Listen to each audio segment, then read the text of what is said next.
Welcome, Swagatam, Namaste. I'm very delighted to be able to host this gathering tonight. My name is Francis Xavier Clooney. I'm a member of the faculty here at Harvard and very much supportive of this wonderful program and our wonderful visitors this year. And I'm very grateful for everyone accommodating the unusual, unprecedented situation in which we find ourselves tonight with a very small and very select audience in the room.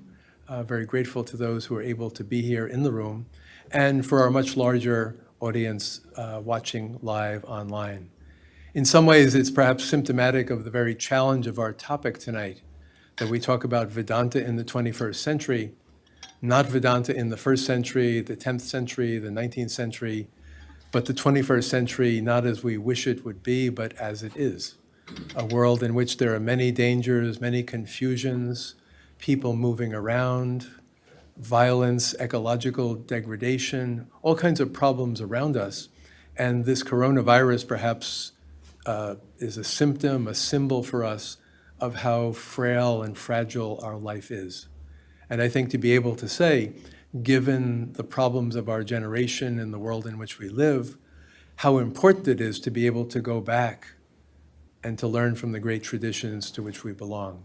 And how appropriate it is now to be able to say Vedanta, such an ancient tradition, such a beautiful tradition, rooted in the Upanishads, rooted in the Veda, rooted in texts like the Bhagavad Gita, and thousands of years of lineages of teachers teaching us how to put our life in balance, how to seek the path, how to travel the path of learning and of education, how to teach and to be students of generations to come, passing on the wisdom, and how to envision societies that have the wonderful mix of detachment and engagement in the world. And I think it's wonderful tonight that we can, long distance, some in the room and many online, take up and begin to explore this together. I told my class the other day I'm teaching a course on the Bhagavad Gita, a wonderful course that some people in this room are in, and that we should be a little bit heartened by the Gita. After all, it was Sanjaya in the Gita with the king Dhritarashtra, who from a distance, seeing with his television, is able to report everything that takes place. We're very grateful to Bob DeVoe and our technical people for being able to make us see things even at a distance in our time and place. Om Asato Ma Sadgamaya Tamaso Ma Jyotirgamaya Mrityurma Amritam Gamaya Om Shanti Shanti Shanti. Om, lead us from the unreal to the real, lead us from darkness unto light, lead us from death to immortality. Om, peace, peace, peace. Friends, I read somewhere that the famous physicist Niels Bohr, he said that if you are not shocked by quantum mechanics, you have not understood quantum mechanics. An acquaintance and friend of mine, Ankur Barua, who teaches Indian philosophy at Cambridge University, the other Cambridge, across the pond. So he begins his Advaita Vedanta class. His handout begins with, if you are not shocked by Advaita Vedanta, you have not understood it. I'm going to speak about a school of Vedanta. Akshar spoke about one school. I'm going to speak about another school, Advaita Vedanta, the non-dual Vedanta. Now, what is it that's so unique and strange and remarkable and even shocking about Advaita Vedanta? It's helpful to see what Advaita Vedanta is not. That gives us a good sense of what it is. Religion, the kind of religion we are most familiar with and most of us study here at the Divinity School, is faith-based. So you are told by your tradition, by your books, by your teachers, that God exists, and you have to believe in God and surrender to God, and there are devotional practices. But notice, all of that is based on faith. It starts with belief, and it's belief which sustains you for a long time. And the problem with this approach is a very beautiful approach, and it's the most common approach. You find it across the religions of the world. The only problem with this approach is it's vulnerable to skepticism. It always has been, and especially in today's age. You just have to listen to a few minutes of Christopher Hitchens, bless his heart, and Richard Dawkins, and Sam Harris, Daniel Dennett, to know what I'm talking about. To those who are much too emotionally involved, even to the point of fanaticism, I prescribe a course of Dawkins and Sam Harris and Christopher Hitchens. As against this, there is another kind of religion, an experience-based religion. So it's not that you have to believe in something, but that these things, God and an immortal soul, and they can be experienced. This experience-based approach, I think this is what made Swami Vivekananda so popular when he came to this country in the late 19th century, to a land which thought of religion as faith. In fact, the most common word for religion even today is faith. He said that religion does not consist in believing doctrines, it consists in actually realizing the truths of religion. If God exists, I must be able to see God. If I have an immortal soul, I must feel it. The basic idea is that there are extraordinary experiences which are called mystic experiences, which, if you have them, they reveal to you the truths of religion. The claims of religion are validated by mystical experience.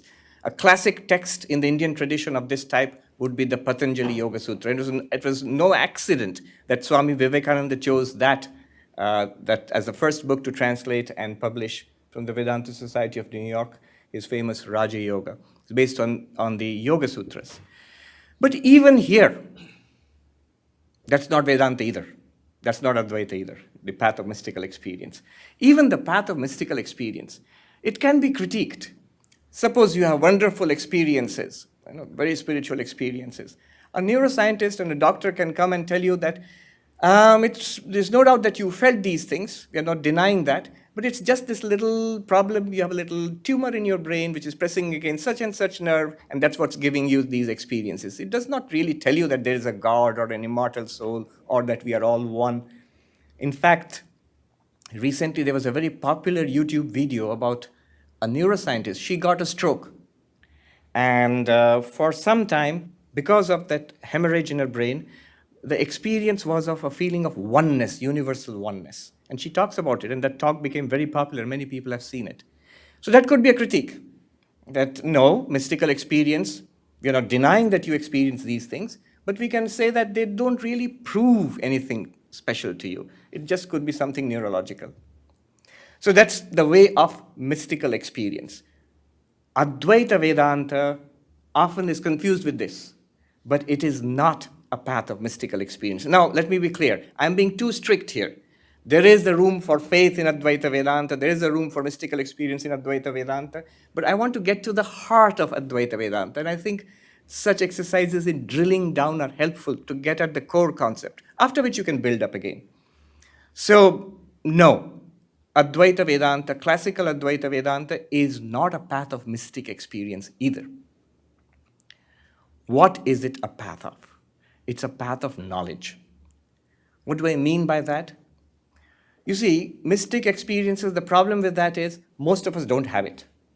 Even if they were valid and justified, and they are very valuable, but most of us don't have it. And it takes a long time and arduous practice to make a beginning on the path of mysticism in every religion of the world.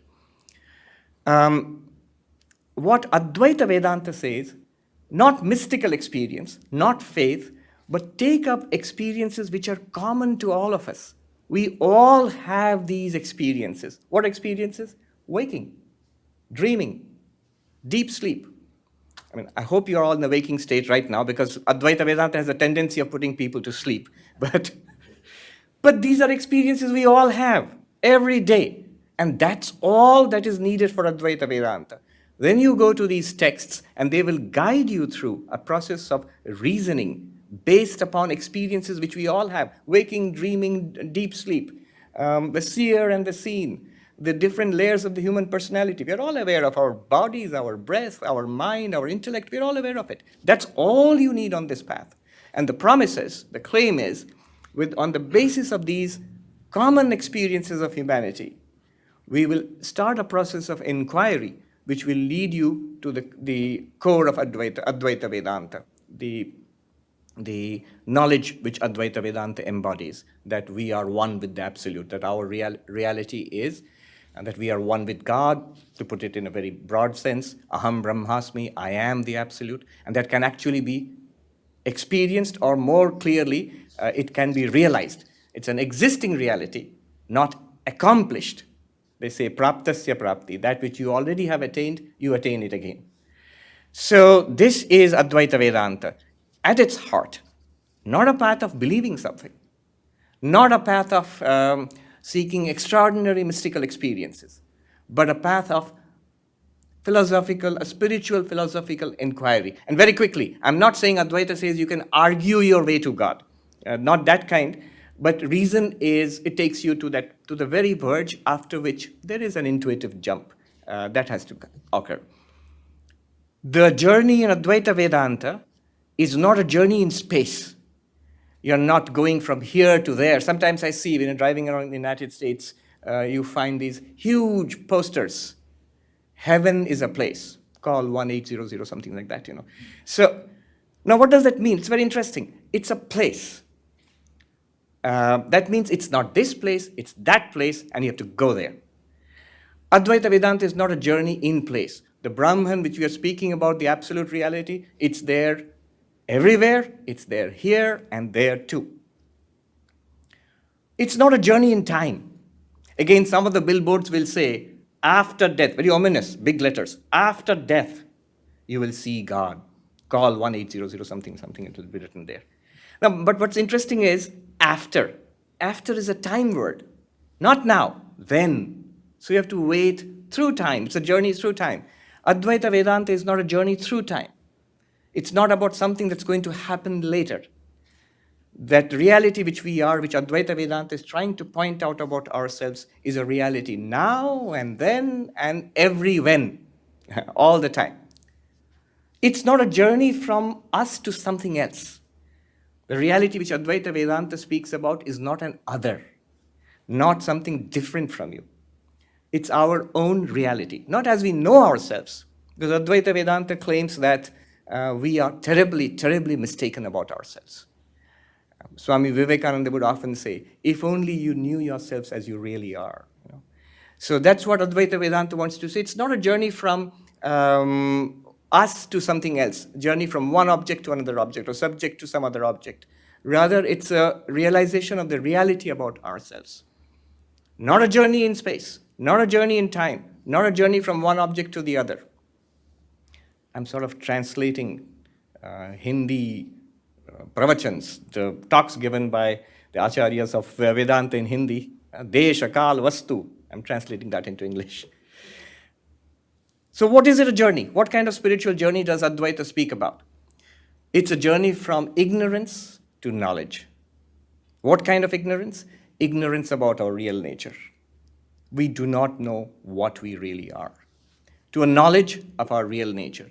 A knowledge, of course, is a living reality and a vibrant, experienced reality. This is called spiritual realization.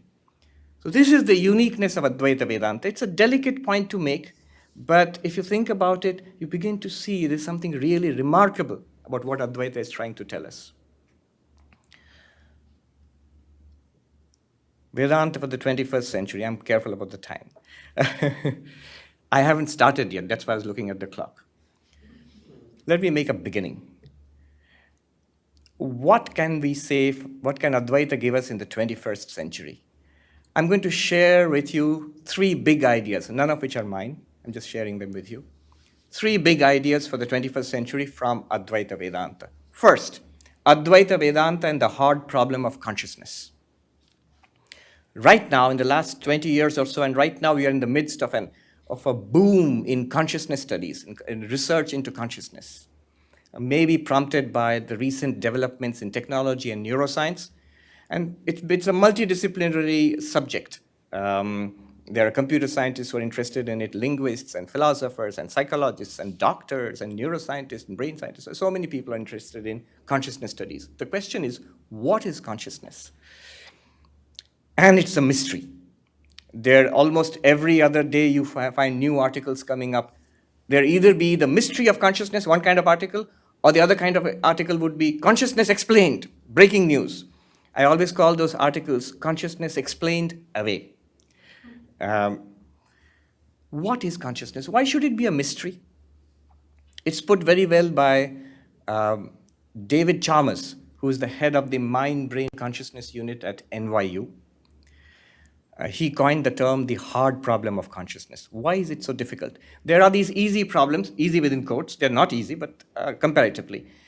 What is going on in our brain is correlated to our conscious experiences. So I feel a pinprick, maybe a pain.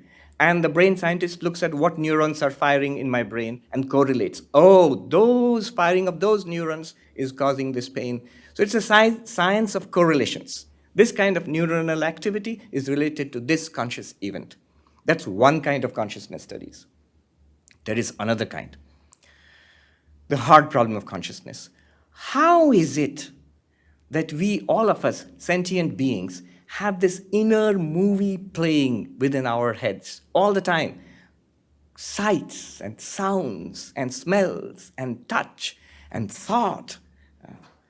The Kena Upanishad, which we chanted at the beginning, the first verse starts with, impelled by what do our minds think? What is it? Impelled by what shining do we see? Do our eyes see? Do our tongues speak? What is that one thing which gives us all these first-person experiences? See, the question of the hard problem of consciousness, which has been formulated or reformulated in our times by David Chalmers, thousands of years ago, this very question, the Upanishad begins with this question. Advaita begins with this question and ends with its answer. Why should it be so strange? Think about it. If you just look at some of David Chalmers' TED Talks, you will see what he means. Think about it. None of the physical things here, this table, even this highly sophisticated computer, none of them have a second internal first-person state. Only us. There is something what it is like to be outside. You can see the person, but inside something is going on. Inside, not physically inside. That's also something that a doctor can check. But inside, in our minds, thoughts, feelings, emotions, desires, questions. And it somehow feels like that. Even the most sophisticated machine, the most sophisticated computer does not have that. It has only one state, the physical state. You can thoroughly describe what is going on in terms of physics. Even our most esteemed colleagues across the street at Maxwell Dorkin, who come up with these fancy machines, none of them ever claims that the machines are conscious in any sense that we use. Even the most sophisticated ones.